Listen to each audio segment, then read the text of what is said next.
En el amanecer del siglo III a.C., un hombre desafió el destino de Roma. Un rey guerrero, un estratega sin igual y el protagonista de una guerra que sacudiría el Mediterráneo, Pirro de Epiro.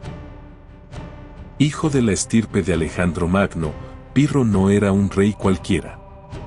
Era ambicioso, astuto e implacable. En una época donde la sombra de Roma se expandía imparablemente por el Mediterráneo, las viejas civilizaciones griegas comenzaban a sentir la presión de su avance. Los griegos de Tarento, una ciudad-estado en el sur de Italia, desesperados por la amenaza romana que se cernía sobre ellos, enviaron un mensaje de auxilio. Roma había invadido su territorio, violando tratados y desafiando la autonomía de las polis griegas en la península itálica. Tarento, indignada, apeló a la ancestral hermandad griega y en una movida estratégica buscó la ayuda de Pirro, un rey mercenario, el primer condottiero de la historia, siempre dispuesto a guerrear en tierras lejanas a cambio de gloria y poder. Para el rey de Epiro, esta no era solo una oportunidad para defender a sus hermanos helenos, sino también el momento propicio para llevar a cabo su visión de un renacimiento helénico en Occidente. Con su ejército y la poderosa fuerza de los elefantes de guerra, Pirro vio la posibilidad de no solo frenar la expansión romana, sino de desafiar directamente a la creciente república. En sus ojos se encendió la chispa de un ambicioso sueño, forjar un imperio helénico que rivalizara con los más grandes de la antigüedad. Con un ejército de 25.000 hombres y 20 colosales elefantes de guerra, cruzó el Adriático. Para los romanos, era una visión aterradora. Nunca antes habían visto estos gigantes en combate. En Heraclea, en el año 280 a.C., lo descubrirían de la peor manera. La batalla fue una carnicería. La disciplina romana se quebró ante la furia del ejército epirota. Los elefantes, desconocidos para los legionarios, sembraron el pánico en las filas enemigas. Pirro había ganado, pero a un costo terrible. Sus mejores hombres cayeron. Roma, incansable, enviaría más legiones. Un año después, en Ásculo, la historia se repitió. Victoria de Pirro, pero a un precio insoportable.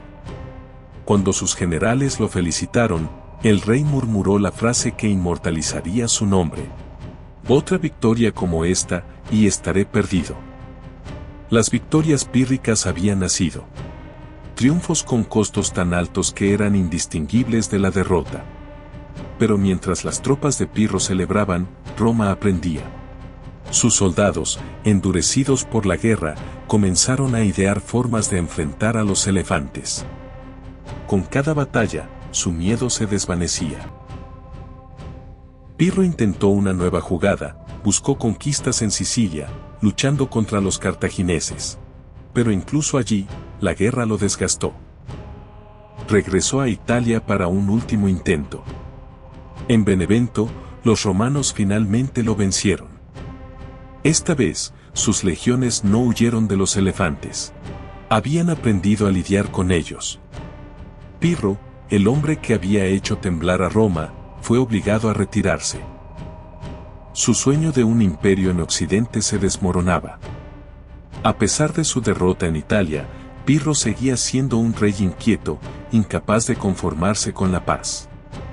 Regresó a Grecia y continuó guerreando, buscando expandir su poder.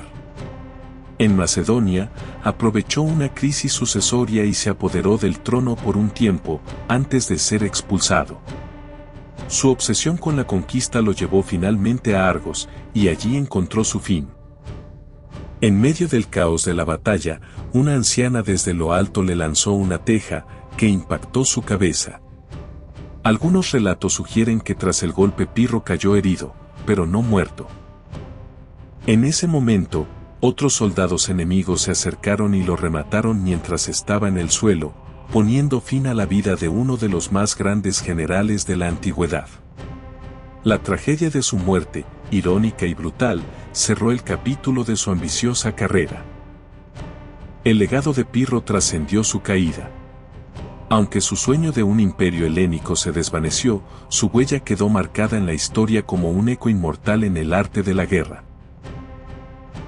Su legado perdura. Roma aprendió de él. Se volvió más fuerte, más peligrosa. Años después, cuando los legionarios marcharon contra los reinos helenísticos, llevaban con ellos el recuerdo de Pirro. No solo un enemigo, sino un maestro de la guerra. Pirro de Epiro, el rey que enseñó a Roma a ganar.